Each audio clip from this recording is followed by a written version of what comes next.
kita bangsa Indonesia tidak boleh diam melihat fenomena ini. Kenapa? Ada indikasi mereka mau menjajah Indonesia. Indikasinya jelas sekali. Ada yang bagian memalsukan kuburan. Di mana-mana dibikin kuburan-kuburan palsu. Alhamdulillah, menurut keterangan beliau juga sudah banyak yang dibongkar. Yang kedua, berita-berita khurafat, dongeng-dongeng khurafat. Untuk apa?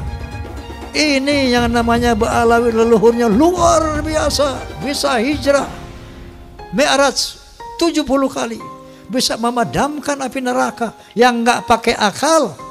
Itu sesuatu yang luar biasa dan dahsyat. Mereka pun menjadi takluk, tunduk, siap diperintah apapun. Tujuannya itu. Dan yang lainnya, ada yang membuat provokasi-provokasi. Hei, saya bersama rakyat, kita dengan rakyat. Jangan coba-coba ganggu rakyat, seakan-akan berpihak kepada rakyat. Dia mau ngadu domba kita pribumi, sementara mereka akan memetik hasilnya. Saya sebagai putra Indonesia was-was, ngeri, dan waspada. Ini ternyata doktrin-doktrin ini tidak sembarangan. Klaim-klaim mereka sebagai keturunan Nabi ternyata ada tujuan-tujuan untuk menguasai Indonesia. Ini pembongkaran kepalsuan terjadi di mana-mana. Saat ini banyak orang baru sadar telah terjadi penyebaran kebohongan bahwa mereka yang bergelar Habib di Indonesia adalah keturunan Nabi Muhammad dan karenanya bersih dari dosa. Pembongkaran makam Habib palsu juga terjadi. Tentu saja tak semua pemuka Islam yang sebenarnya non-Habib setuju dengan pembongkaran kebohongan ini. Salah satu yang menolak adalah Ustadz Abdul Somad. Pertama-tama menolak Habib, lama-lama menolak Islam, ujung-ujungnya ke sana, ujar Abdul Somad. Ya Ustadz Somad seperti biasa berlebihan lah. Mempertanyakan Habib sama sekali tak berarti mempertanyakan Islam.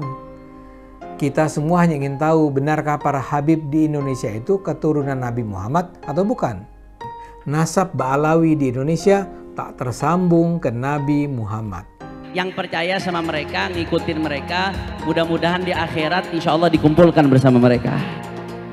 Tapi yang percaya sama Imad, sama Fuad Pleret, sama Mama Gufron, mudah-mudahan di akhirat dikumpulin sama dia. Lu bayangin seremnya tuh dikumpulin sama Gufron. Gak usah ribet-ribet, kita almarhumah aman ahad, seseorang akan dikumpulkan bersama yang dicintai. Di mana Anda berada, di situ nanti golongan Anda di akhirat. Maka mudah-mudahan kita semua disatukan oleh Allah Subhanahu wa taala. Perlu Anda luruskan. Dan Robito juga harus tahu. Robito berpegang teguh kepada Thariqah Ba'alawi. Silahkan buka kitab Manhajus Sawi. Itu Manhajus Sawi, kitab Thariqah Ba'alawi. Di situ kan Syabil Hasan As-Sindi ketika beliau ditanya, Arifun jahilun afdal min sab'ina alim. Atau satu syarif yang bodoh itu lebih utama daripada 70 orang yang alim. Itu yang berkata Syabil Hasan As-Sindi. Tuh. Jadi harus tahu, jangan terpikir itu omongan anak, bukan. Syabil Hasan As-Sindi, silakan buka kitab. Uwas ketika percaya bahwa Habib itu cucu Nabi, minimal dia punya dalilnya. Dalilnya mana Uwas? Bahwa Habib itu cucu Nabi. Saya menantang Uwas untuk memberikan dalil. Hei Imaduddin Usman, ini dalil Habib cucu Nabi. Ini sahih. Selama ini tidak ada. Uwas jadi mukibin silahkan saja. Tapi jangan bodohi jamaahnya.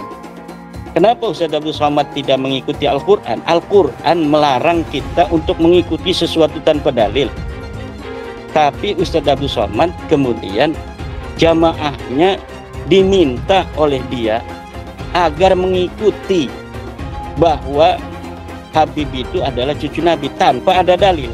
Yang jelas adalah apa yang dikatakan oleh Uwas, bahwa tidak percaya kepada nasab habaib itu sama dengan tidak percaya pada Islam, itu tidak ilmiah, tidak berdasarkan ilmu pengetahuan, dan membawa jamaahnya kepada taklid Buddha yang dilarang oleh agama Islam. Pertama menolak Habib, nanti lama-lama menolak Islam.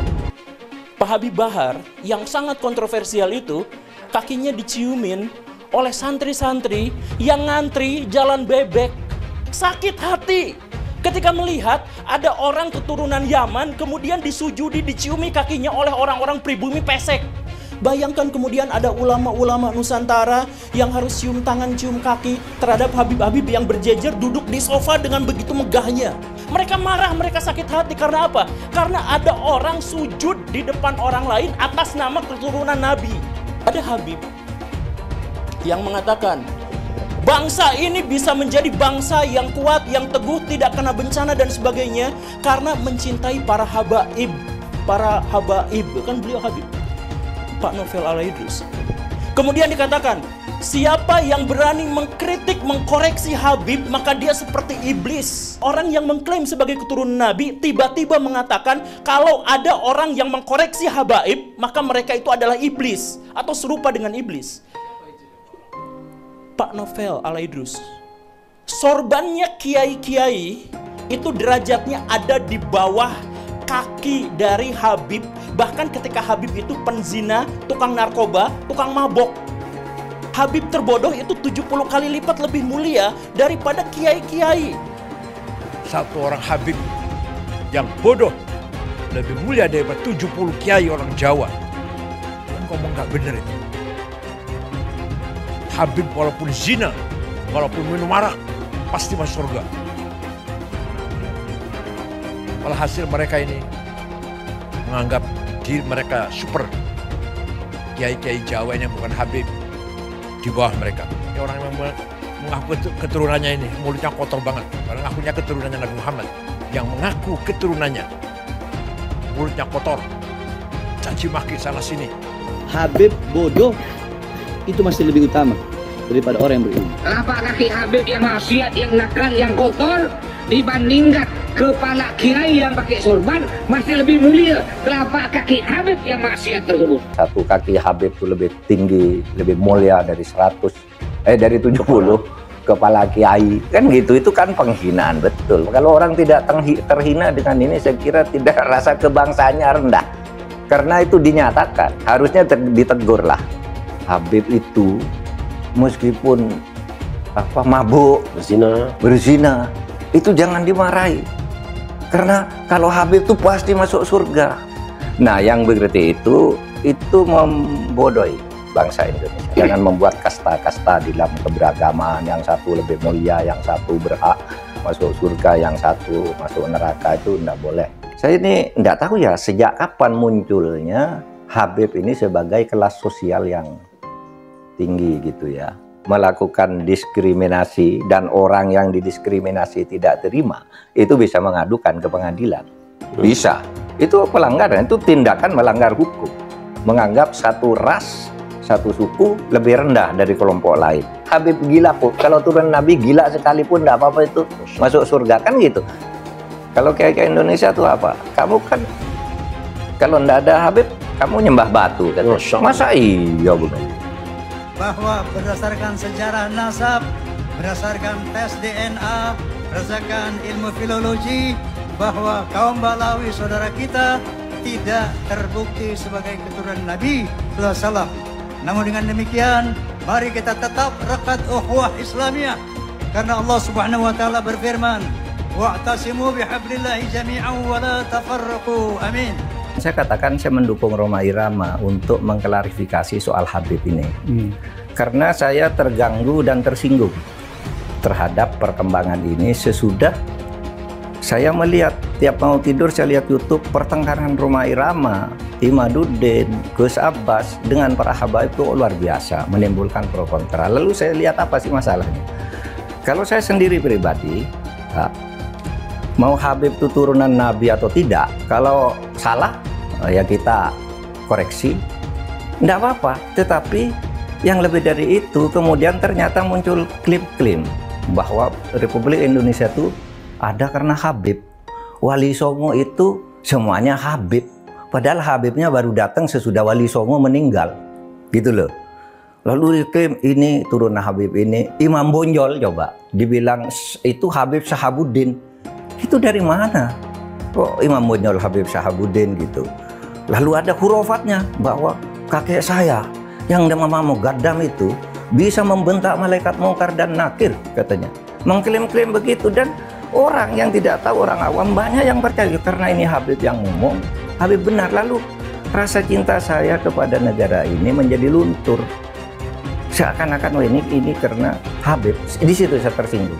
Rasa cinta tanah air saya, kebanggaan kepada leluhur saya sendiri itu bangkit. Apalagi kemudian ada pemalsuan kuburan-kuburan tuh ya, nama kuburan biasa dibangun menjadi ini Habib ini, padahal tidak jelas siapanya. Kalau Habib itu lebih tinggi dari kiai, dan itu semua ada, Mas. Ngomong itu bukan hanya ngomong begitu, itu bukan hanya katanya-katanya, karena ketika Rhoma Irama berbicara itu, lalu ada seorang Habib muda dengan Rhoma Irama, kamu bohong, tunjukkan Habibnya siapa yang katakan gitu. Sudah, itu bukan Rhoma Irama yang membuktikan. Netizen ini Habib ini tanggal sekian bilang ini dengar. Ini Habib ini sampai 7. Rhoma Irama ngomong, Habib itu mendoktrin kalau Habib mau dia maksiat, mau dia zina, mau dia mabuk, tetap masuk surga. Saya bilang, saya tanya sekarang ini, Rhoma, Habib siapa yang ngomong begitu? Jangan kau punya mulut Rhoma Irama. Nah, Rhoma Irama mau dia bikin fitnah. Apa fitnahnya? Doktrin Ba'alawi, doktrin Habaib. Kalau ada Habib mabuk, berbuat dosa, judi, itu masuk surga. Makanya saya tanya, siapa Habibnya? Di mana? Kapan dia ngomong? Kalau memang ada Habib yang ngomong begitu, saya yang bantai dia di depan Rhoma Irama, saudara. Makanya Rhoma Irama jangan asal fitnah. Jaga kau punya mulut, jaga kau punya batuk. Awas, jangan. Udah tua kau tanah pakai main fitnah. Betul. Ketika tes DNA, mereka menolak, bahkan menghukumkan tes DNA ini haram. Ini kan lebih nambah lagi kecurigaan umat bahwa dia tidak mau tes DNA karena takut ketahuan aslinya. Sementara secara internasional telah terdeteksi bahwa Ba'alawi ini dari beberapa pemeriksaan dari kalangan mereka yang dari Yaman dan dari sini, beberapa orang telah terkonfirmasi haplogrupnya adalah G. Sementara keturunan Nabi adalah haplogrupnya adalah J1. Ini diskursus yang internasional loh, bukan diskursus nasional gitu. Ini sudah menjadi bahasan dunia dan sudah terkonfirmasi bahwa haplogrup yang namanya Ba'alawi ya, itu G. Seorang anak Habib yang artinya adalah keturunan Nabi Muhammad, walau bermabuk-mabukan, berzina, mencuri, berjudi, tetap akan jadi ahli surga, akan masuk surga. Apakah seorang Habib itu punya posisi istimewa dalam umat Islam? Apakah Habib sedemikian istimewa sehingga dia bebas dari kesalahan dan dosa?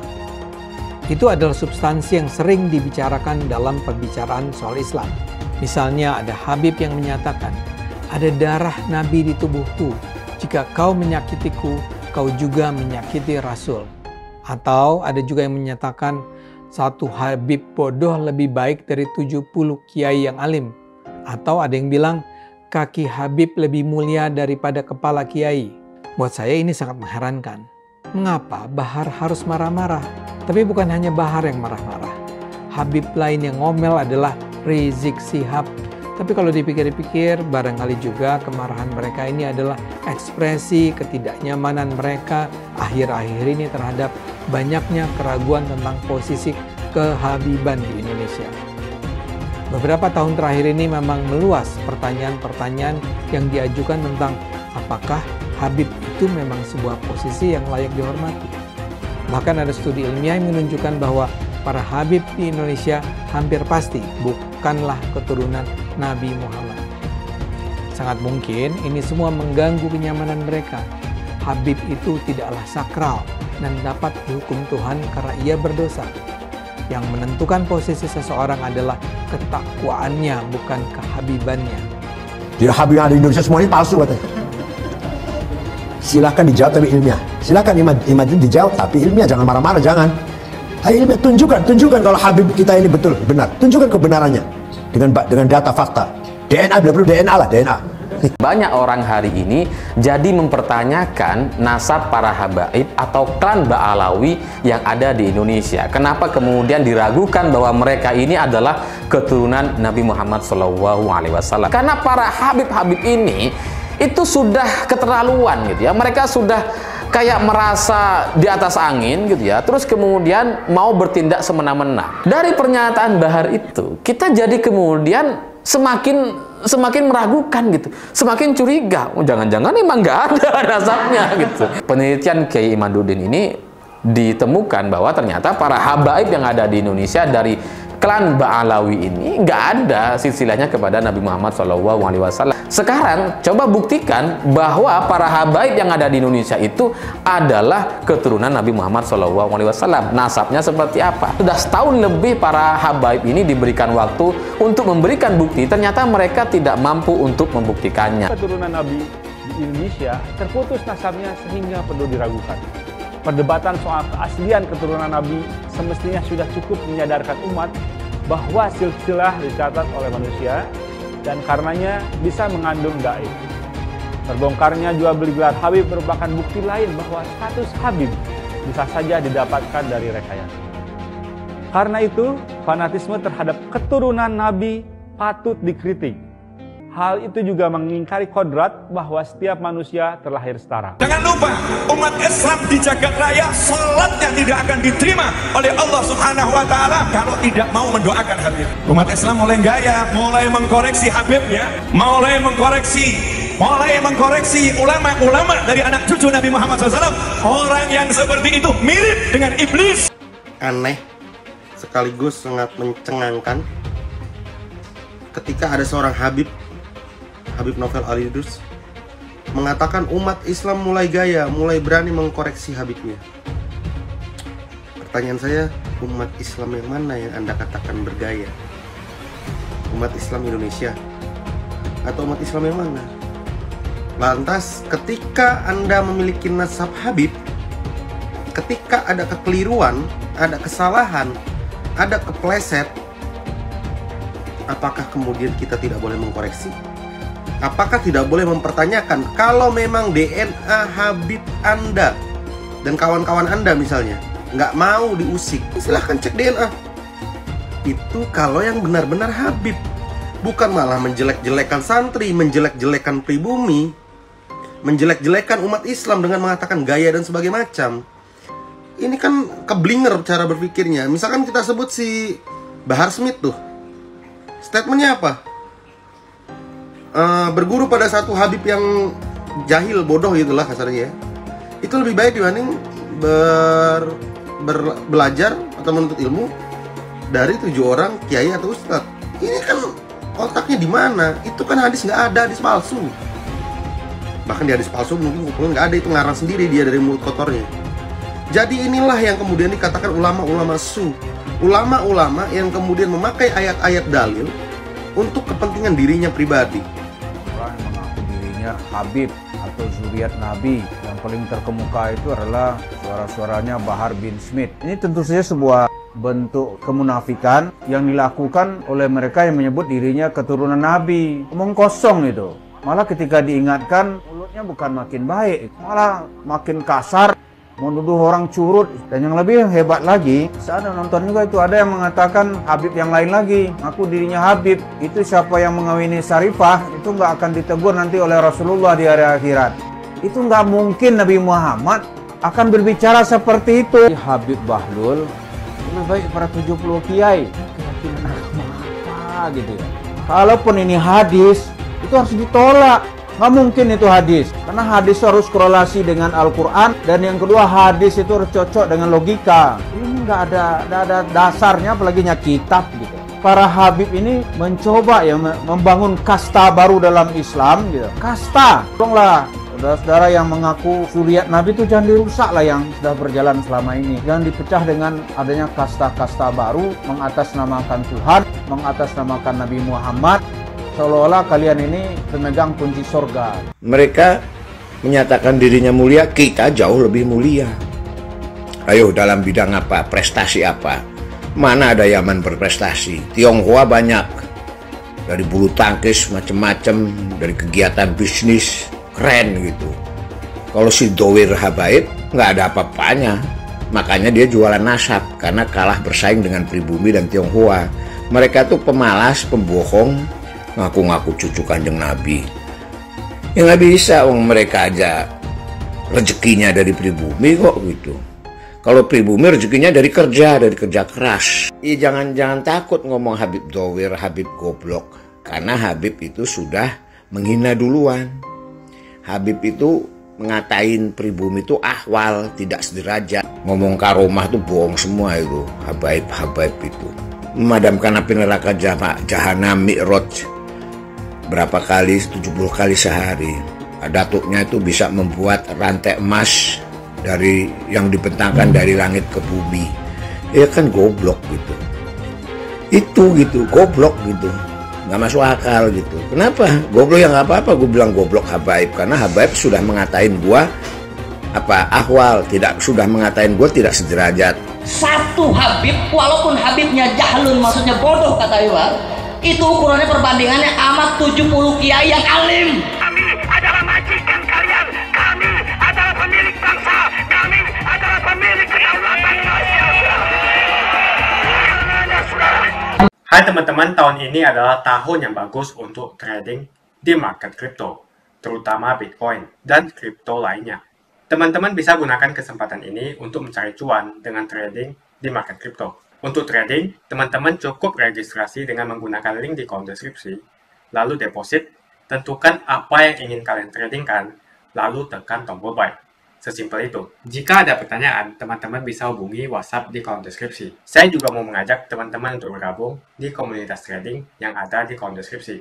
Di sana saya akan memberikan sinyal trading yang bisa teman-teman ikuti. Seperti biasa, kalau kamu suka dengan video ini, jangan lupa komen, klik like, dan subscribe. Satu keyakinan hakul yakin bahwa Ba'alawi bukan keturunan Nabi Sallallahu Alaihi Wasallam. Ini sosok Habib ini bercerita seperti ini. Kalau ada Habib yang mabuk-mabukan, yang berjudi, mencuri, jangan kata apa-apa. Kenapa? Mereka adalah cucu Rasulullah. Mereka itu ahli surga. Rasulullah SAW pemegang kunci surga. Tentunya setelah beliau masuk, pasti yang diutamakan adalah keluarganya, keturunannya. Maka ketika ada Habib yang melakukan kemaksiatan tadi, jangan kata apa-apa. Itu leluhur kami Al-Faqih Muqaddam. Mi'raj satu malam 70 kali. Astaghfirullahalazim. Rasulullah Sallallahu Alaihi Wasallam hanya diizinkan Allah Mi'raj ke Sidratul Muntaha seumur hidup 1 kali.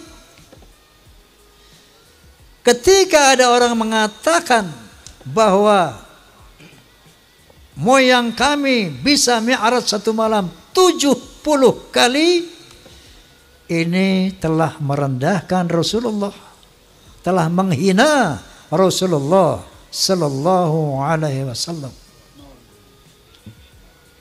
Ada lagi berita-berita khurafat. Leluhur kami kalau tidak malu sama Allah dapat memadamkan api neraka cuma dengan kelingking. Menghina Nabi sekarang menghina Allah Subhanahu wa Ta'ala. Banyak lagi cerita seperti itu. Leluhur mereka semuanya wali, bisa nurunkin emas dari langit. Yaman itu negeri paling miskin di Timur Tengah. Bagaimana kita percaya dia bisa nurunin emas dari langit? Banyak cerita-cerita khurafat yang lainnya. Ada seorang tukang kacang, namanya Sulaiman. Ini tukang kacang sangat cinta sama Habaib. Kalau habaib minta kacangnya dikasih semuanya. Saking cintanya sama habaib. Man minta kacang, dikasih semua. Man minta kacang, dikasih semua. Satu saat si Maman mati. Begitu Maman mati, lapor ini orang kepada Habib tadi. Beb, Maman mati. Ini Maman ahli maksiat. Ibadahnya berantakan. Datanglah ini Habib. Ngasih surat. Ditaruh di lehernya di belakang mayit itu. Man. Nanti kalau Munkar wa Nakir tanya, jangan dijawab. Kasih aja ini surat, inti masuk surga tanpa hisab. Banyak hurafat-hurafat yang mengajarkan. Ya. Nah, ini membuat satu faktor menguatnya saya, keraguan saya tentang apa iya cucu Nabi ini kayak begini. Muncullah baru tesis Kiai Haji Imaduddin Utsman Al-Bantani. Muncul apa beliau? Gus Abbas Cirebon Buntet. Kiai Imaduddin tentu saja sebagai seorang kiai mujtahid bahkan bisa menjelaskan secara ilmiah bahwa kepalsuan Ubaidillah ini. Dari sini mulai keraguan saya yang selama 50 tahun itu bertambah menjadi yakin. Beliau bercerita di antaranya bahwa yang namanya Ahmad bin Isa, keturunan Rasulullah Sallallahu Alaihi Wasallam, sejak abad ke-4, ke-5, ke-6, ke-7, ke-8 sampai 9 awal itu tercatat di dalam manuskrip kuno hanya punya anak 3, Hasan, Muhammad, Ali dan Hussein. Selama 550 tahun itu sejarah menulis itu. Tiba-tiba di abad ke-9 akhir muncul Ubaidillah sebagai anak Ahmad bin Isa yang keempat. Enggak usah pinter-pinter amat untuk meneliti, untuk menerima hal ini. Cukup punya akal yang waras, cukup punya akal yang sehat, kita bisa melihat, oh kalau begitu Ubaidillah ini cantolan, cangkokan. Jadi menurut penelitian secara filologi, orang Yaman ini bukan orang Arab, tapi orang Kaukasus. Berarti mustahil sebagai keturunan Nabi Sallallahu Alaihi Wasallam menurut Profesor Menahem Ali. Secara ilmu genetika haplogrup Nabi Sallallahu Alaihi Wasallam adalah J1. Haplogrupnya Ba'alawi itu haplogrupnya adalah G. Dari 3 disiplin ilmu ini, menurut sejarah, menurut ilmu nasab, menurut ilmu filologi, menurut ilmu DNA, maka muncullah hakul yakin bahwa Ba'alawi bukan keturunan Nabi Sallallahu Alaihi Wasallam. Keyakinan kita bahwa Ba'alawi bukan keturunan Nabi, Ubaidillah bukan keturunan Nabi, cukup dengan ilmu-ilmu 3 ilmu tadi. Nah, jadi tambahan lagi keyakinan saya itu dengan berbagai macam arogansi dan khurafat-khurafat yang tadi saya utarakan. Lengkap sudah hakul yakin saya. Ada satu kesempatan kita berkumpul dengan para pejabat. Salah satu pejabat daerah mengatakan, Bang Haji, saya yakin bahwa sebagian besar rakyat Indonesia sama dengan Bang Haji.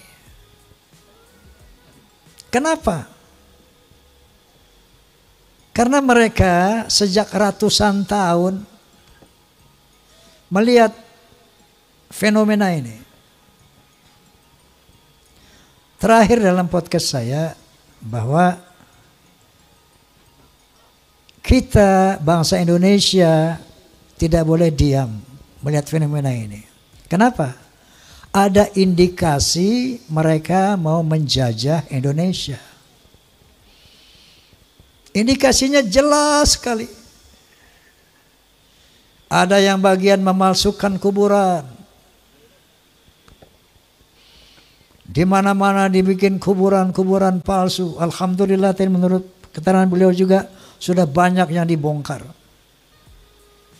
Ada kuburan-kuburan keramat seperti di Madura, kita lihat di YouTube. Sudah lama sebagai nama orang itu, tiba-tiba ditambah namanya menjadi ada Ba'alawinya gitu. Asegaf. Kuburan-kuburan palsu, Masya Allah. Seluruh Jawa, di Kalimantan banyak sekali ternyata. Ini ternyata strategi pertama untuk memberikan kesan kepada bangsa Indonesia bahwa itu lihat para habaib lah yang datang ke sini dan menjadikan orang-orang Islam ini, menjadikan orang ini menjadi Islam. Oleh karena itu Wali Songo pun diklaim sebagai Ba'alawi. Faham apa tidak ini? Halo? Faham? Sehingga akhirnya mereka bisa bilang Jawa adalah pintu tarim, Indonesia milik Aulia Tarim. Strategi pertama. Yang kedua, berita-berita khurafat, dongeng-dongeng khurafat. Untuk apa? Untuk menaklukkan hati umat Islam yang tidak berpikir. Ini yang namanya Ba'alawi, leluhurnya luar biasa. Bisa hijrah Mi'raj 70 kali. Bisa memadamkan api neraka yang nggak pakai akal. Itu sesuatu yang luar biasa dan dahsyat. Mereka pun menjadi takluk, tunduk, siap diperintah apapun. Tujuannya itu. Dan yang lainnya ada yang membuat provokasi-provokasi. Saya bersama rakyat, kita dengan rakyat. Jangan coba-coba ganggu rakyat. Seakan-akan berpihak kepada rakyat.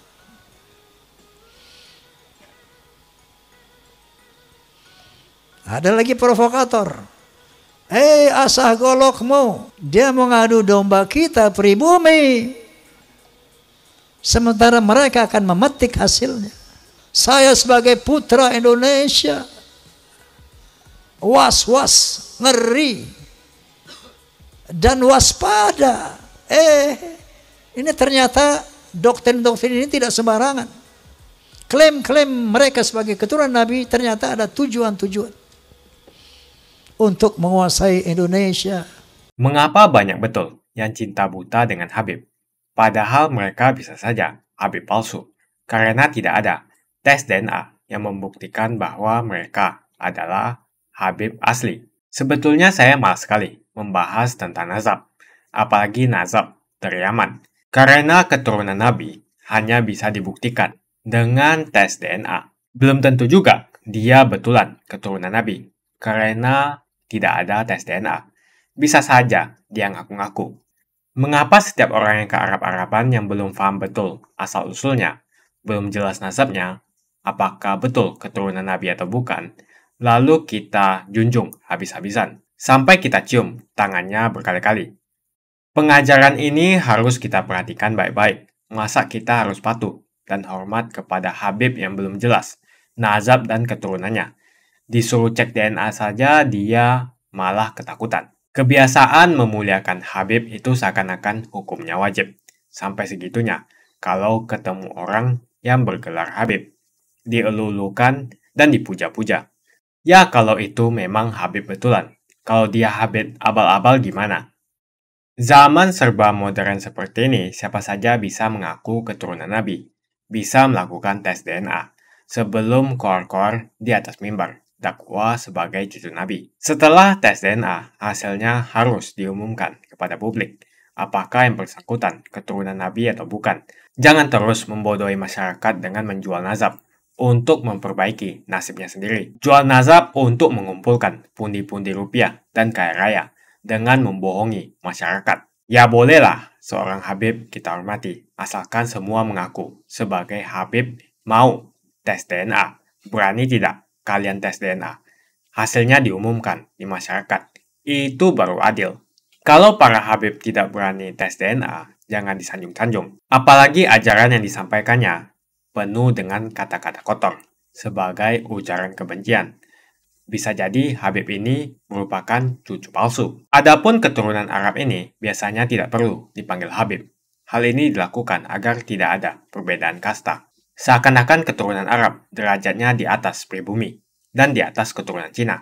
Seakan-akan Cina itu di bawah orang Arab. Tapi saat ini, negara Cina sudah menjadi nomor 1 di dunia. Yaman atau Arab bisa apa? Arab seharusnya belajar ke negeri Cina. Seperti kata kitab suci, belajarlah sampai ke negeri Cina. Jadi jangan sampai kalian mencintai orang yang ngaku Habib melebihi cinta kalian terhadap orang tua, bapak, ibu, saudara, dan guru-guru Anda.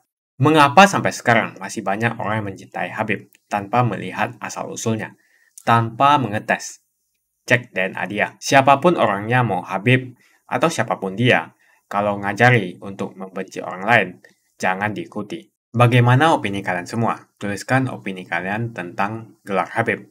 Apakah mereka pantas untuk dilakukan cek DNA? Untuk memastikan mereka betul keturunan Nabi. Jangan mau lagi kita dibohongi dengan nazab-nazab yang mengaku-ngaku sebagai Habib atau keturunan Nabi. Harus ada cek DNA yang membuktikan betul bahwasanya mereka memang keturunan Nabi, supaya rakyat tidak dibodohi lagi. Jika kalian setuju dengan pendapat saya, pastikan Anda semua like video ini. Dan pastikan Anda membagikan video ini ke teman dan family Anda supaya mereka semua mengetahui tentang informasi ini. Tekan tombol subscribe dan bunyikan lonceng notifikasi supaya kamu tidak ketinggalan info dari channel Suara Minoritas.